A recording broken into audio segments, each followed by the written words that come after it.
Hi friends, কেমন আছো সবাই? ভিডিওটা করার কারণ, একটা 6G গাড়ি এসেছিল অ্যাক্টিভা। তো চালু হচ্ছিল না, বন্ধ এসেছিল গাড়িটা।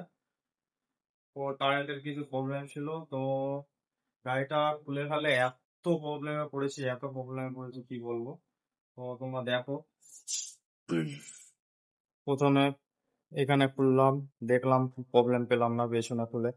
তারপর আগে হেডলাইটে খুললাম, কোনো প্রবলেম পেলাম না। তারপর নিচে, এই যে এখানে এখানে খুললাম, কোনো প্রবলেম পেলাম না। প্রবলেমটা কোথায় ছিল জানো? দেখাচ্ছি।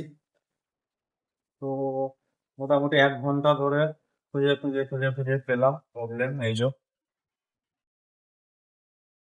শেষকালে এসে পেলাম ফিউজ। এটা হচ্ছে ফিউজ বক্স।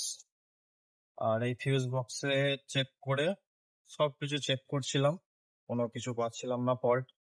শেষকালে ফিউজ বক্সের নিচে তারের ছেঁড়া ছিল। ইঁদুরে তার কেটে দিয়েছিল, ইঁদুরে। কেন?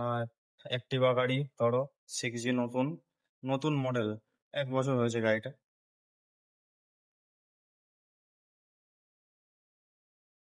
এই যে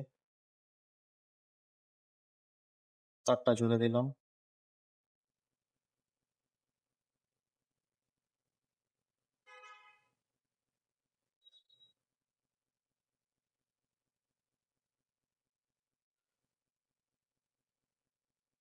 তারটা জোড়ার পর এখন হলো গিয়ে চালু।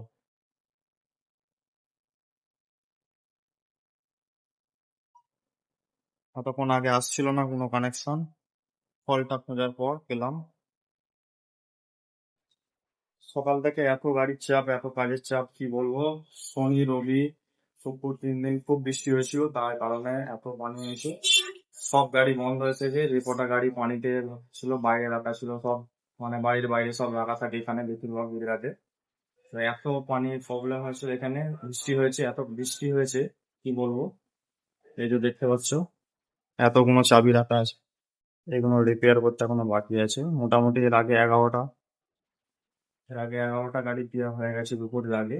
এখন 8টা বাজছে, এখনো 7টা গাড়ি রিপেয়ার করতে বাকি আছে। আজকে টোটাল এসেছিল 30খানা গাড়ি, 30টা। তো চলো, বেশি কথা না বলে, ভিডিও না বানিয়ে কাজ করি। কেন, কাজ না করলে ঘরে যেতে পারবো না। কাজ কমপ্লিট করে তারপর ঘরে যাবো। চলো, টাটা, বাই বাই।